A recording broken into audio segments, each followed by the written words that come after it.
দফার ভোট শুরু।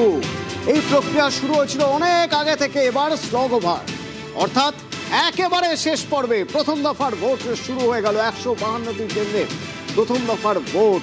এবং নজর আমাদের মুর্শিদাবাদে। কেন মুর্শিদাবাদ? তার কারণ মুর্শিদাবাদে সবচেয়ে বেশি সেনা জওয়ান, কারণ মুর্শিদাবাদ স্পর্শকাতর, সবকটি বুথই স্পর্শকাতর বলছে নির্বাচন কমিশন। তবে সব মিলিয়ে অন্যান্য জেলাতেও কড়া নজর রয়েছে। 16 জেলার 152 কেন্দ্রে ভোট, 44,378টি বুথ। আজ ভোট দেবেন 3,60,77,171 জন।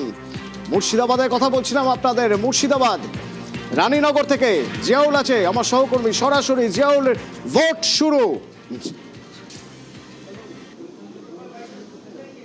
একদম দেখো অতনু, এখন ঘড়ির কাঁটা ঠিক 7টা, ভোট শুরু হয়েছে। কিন্তু আমি এই মুহূর্তে রয়েছি মুর্শিদাবাদের রানীনগর চক ইসলামপুর SCM যে স্কুল, সেখানেই রয়েছি। এখানে দুটি বুথ মূলত 122 এবং 123, কিন্তু একেবারে কঠোর নিরাপত্তার মধ্যে। কিন্তু 100 মিটারের মধ্যে যে চক টানার কথা ছিল সেটি কিন্তু নেই, দেখা যাচ্ছে না। কিন্তু এখানে তুমি দেখতেই পাচ্ছ একেবারে সকাল থেকেই উৎসবে সামিল হবার জন্য সাধারণ মানুষ সকাল থেকে লাইন দিয়েছেন এবং অত্যন্ত কড়াকড়ি, অর্থাৎ এখানে রাজ্য পুলিশকে একেবারে গেটের বাইরে রাখা হয়েছে। শুধুমাত্র সেন্ট্রাল ফোর্স বা যারা আদার্স বাহিনী রয়েছেন তারাই কিন্তু শুধু ভিতরে রয়েছে। ফলে এখানে অত্যন্ত, তুমি যেমনটি বলছিলে, মুর্শিদাবাদ মানে অত্যন্ত স্পর্শকাতর সমস্ত বুথই। ফলে কেন্দ্রীয় বাহিনীর জওয়ানরা একেবারে ঘিরে রাখা হয়েছে। ফলে কোনো রকমভাবে অপ্রীতিকর ঘটনা যাতে না হয় তার জন্যই কিন্তু এই ব্যবস্থা। তুমি দেখতেই পাচ্ছ যে এই চক ইসলামপুর যে স্কুল রয়েছেন সেখানেই কিন্তু দুটি বুথ রয়েছে, 122 এবং 123। সেখানেই কিন্তু একেবারে ভোট গণনা শুরু হয়েছে এবং মকপোল পরেই কিন্তু ভোট গণনা শুরু হয়েছে। ফলে এই মুহূর্তে কিন্তু সকাল থেকে লম্বা লাইন। একদিকে হচ্ছে যেভাবে তীব্র দাবদাহ চলছে গরমের হাত থেকে রেহাই পাওয়ার জন্য, এবং সকাল থেকে কিন্তু মানুষের একটা ভোট উৎসবে কিন্তু সামিল হচ্ছেন লম্বা লাইন। এবং যারা মোবাইল নিয়ে আসছেন, কোনো রকম যাতে মোবাইল নিয়ে না ঢুকতে পারে তার জন্য কিন্তু রাজ্য পুলিশ এবং কেন্দ্রীয় বাহিনী তারা কিন্তু কড়া নজর রেখেছে। যারা মোবাইল নিয়ে আসছেন তাদেরকে বাইরে। জিয়াউল দেখো, ভিড় বাড়ছে, সবে ভোট গ্রহণ শুরু হয়েছে, এরকম একটা জায়গায় আমরা দেখতে পাচ্ছি ভিড় বাড়ছে, মানুষ ভোট দিতে চাইছেন। কেন ভোট দিতে চাইছেন তাড়াতাড়ি? তার কারণ গরম, যত বেলা বাড়বে তত গরম বাড়বে। যেমন পাণ্ডবেশ্বরের ছবিও যদি আমরা দেখতে চাই, পাণ্ডবেশ্বর, সেখানেও দেখা যাচ্ছে লম্বা লাইন, প্রচুর মানুষ ভোট দেওয়ার জন্য অপেক্ষা করেছেন। বিভিন্ন জায়গার ছবি পাণ্ডবেশ্বর থেকে অনুপ রয়েছেন, সরাসরি কথা বলবো। অনুপ, ভালোই তো লাইন সকালেই, কারণ গরম নিশ্চয়ই, নিঃসন্দেহে গরম, বেলা বাড়বে গরম বাড়বে, তাই একেবারে বেলা বাড়বে গরম বাড়বে, সেই কারণে কিন্তু সকাল থেকে যে পাণ্ডবেশ্বর বিধানসভা কেন্দ্র যে 28 এবং 32 নম্বর বুথ, অর্থাৎ হরিপুর হিন্দু হাই স্কুল, এই স্কুলে কিন্তু ইতিমধ্যে লক্ষ্য করা যাচ্ছে যে সকাল 6টা থেকে এইভাবেই ভিড়ের লাইনে যারা ভোটার তারা ভোটদান করার জন্য তারা উপস্থিত হচ্ছেন। মক পোলিংয়ের পরবর্তী ক্ষেত্রে সকাল 7টা ঘড়ির কাঁটায় তার পরবর্তী লক্ষ্য করা যায় ভোটদান প্রক্রিয়া শুরু হলো। কেন্দ্রীয় বাহিনীর জওয়ান যেমন রয়েছে, ভোটারদের লাইন লক্ষ্য করা যাচ্ছে। অন্যদিকে মহিলা ভোটার, তাদের ছবিটা একবার দেখাবো। সকাল থেকে এইভাবে তারা কিন্তু সকাল 6টা থেকে, গরম যেহেতু বেলা বাড়বে সেই কারণেই উপেক্ষা করে তারা ভিড় জমাতে শুরু করেছে। বিভিন্ন মানুষজন তারা যেমন ইতিমধ্যেই ভোটদান প্রক্রিয়া করার জন্য আগে থেকে এসে উপস্থিত হয়েছিল, এবং দু একজনের সঙ্গে কথা বলার চেষ্টা করব যে সকাল সকাল কেন? অনেক গরম আছে তার জন্য। কি গরম না অন্য কোনো ভোটের? কোনো কিছু নেই, শুধু গরমের জন্য। হ্যাঁ, আপনারাও কি এই গরমের জন্য সকাল সকাল? শুধু গরমের জন্য। এখানে অনেক শান্তিভাবে ভোট হয়, কোনো ভয় নেই। ভোট শান্তিপূর্ণ? হ্যাঁ, অনেক শান্তিপূর্ণ হয়। এবারে কি বেশি কড়াকড়ি মনে হচ্ছে? না, কিছু না, আমাদের এখানে শান্তিভাবেই হয়।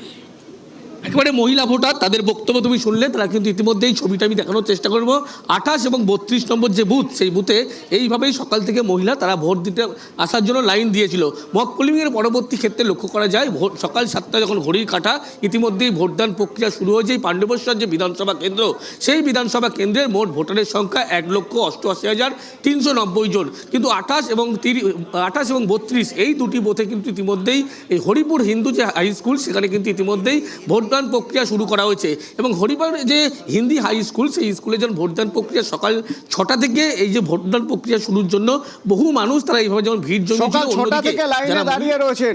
যদি পাণ্ডবেশ্বরের এই ছবি হয় তাহলে একবার ভাবুন দেখি যে একেবারে ঝাড়খণ্ড লাগোয়া জেলাগুলোর কি অবস্থা হতে পারে। যদি আমি পুরুলিয়ার কথা বলি, পুরুলিয়া এমনিতেই খুব জরুরি কাজ ছাড়া এই এপ্রিল, মে, জুন মাসে কেউ সকাল 9টার পরে বাড়ির বাইরে বেরোতে চান না, এতটাই গরম থাকে। তো ভোট জরুরি কাজ, প্রয়োজনীয় কাজ, ভোট দিতে হবে, তাহলে সকাল সকাল ভোটের লাইন তো বাড়বেই। পুরুলিয়া থেকে প্রীতি আছে আমার সঙ্গে সরাসরি। প্রীতি, ভিড়, ভালোই ভিড় দেখছি, সকালে 7টা ভোট শুরু হয়ে গিয়েছে।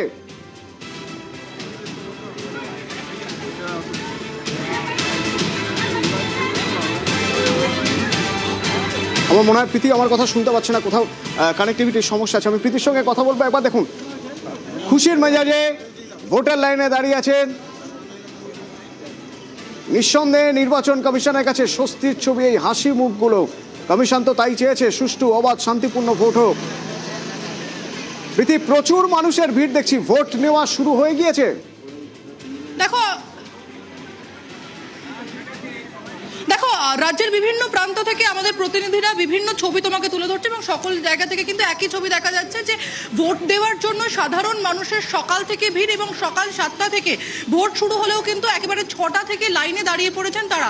তোমাকে আমি পুরুলিয়া জেলাতে রয়েছি, পুরুলিয়া বিধানসভা এবং পুরুলিয়া রাষ্ট্রীয় উচ্চ মাধ্যমিক বিদ্যালয়ের সামনে রয়েছে। তোমাকে আরেকটা ছবি আমি দেখাবো। এখানে যখন ভোটাররা তারা লাইন দিয়ে ঢুকছে তার 100 মিটার দূরের ছবিটা তোমাকে দেখাবো অতনু। এবং নির্বাচন কমিশনের তরফে কিন্তু বলা হয়েছিল যে এই 100 মিটার অর্থাৎ লক্ষণ রেখা হিসেবে পরিচিত হবে। ঠিক দূরে যে ছবিটা আমরা দেখতে পাচ্ছি, এই 100 মিটারের মধ্যে বা 100 মিটারের লাইনে কিন্তু কোনো কেন্দ্রীয় বাহিনীর জওয়ান, এবং এই ছবিটা কিন্তু ঠিক একদিকে নয়, আমার দুদিকে যদি আমার ক্যামেরা পার্সন প্যান করে দেখায় ঠিক একই ছবি আমরা দেখতে পাবো। অর্থাৎ বুথ, একেবারে বুথের ভিতরে তারা রয়েছেন, জওয়ানরা নিরাপত্তা দিচ্ছেন, কিন্তু বুথের বাইরে কিন্তু যে সেন্ট্রাল ফোর্সের জওয়ানরা যারা একেবারে পরিচয় পর্ব বা পরিচিতি পর্ব দেখে ঢোকাবেন, তারা বলেছিলেন যারা দেখবেন যে আদৌ এই 100 মিটারের ভিতরে ভোটাররা নাকি অন্য কেউ ঢুকছে সেই বিষয়টা এনশিওর করা হবে। তবে আমরা পুরুলিয়া রাষ্ট্রীয় উচ্চ মাধ্যমিক বিদ্যালয়ের সামনে কিন্তু দেখলাম যে দুদিকেই যে 100 মিটার রয়েছে যাকে লক্ষণ রেখা বলছিল নির্বাচন কমিশন, সেখানে কেন্দ্রীয় বাহিনীর জওয়ান তো নেই, পুলিশ আধিকারিকরাও নেই, একেবারে ফাঁকা এবং সাধারণ মানুষ যারা যাতায়াত করছেন তারা কিন্তু অনায়াসেই 100 মিটার দিয়ে যাতায়াত করছে। অতনু, ধন্যবাদ প্রীতি। এই ছিল পুরুলিয়া রারবঙ্গ, পুরুলিয়ার ছবি। আমরা একের পর এক পশ্চিমা জেলাগুলোর ছবি দেখছি এবং সেই ছবিগুলো বলে দিচ্ছে যে গরমের জন্য মানুষ সকাল সকাল ভোটের লাইনে দাঁড়িয়েছে। ভোট গ্রহণ শুরু হয়ে গেছে, ভোট চলছে। কেমন সেই ভোট ছবি সব জায়গা থেকে আমার সহকর্মীরা আপডেট তুলে ধরবেন, লাইভ ফুটেজ দেখবেন আপনি। বিরতির পর সঙ্গে থাকুন।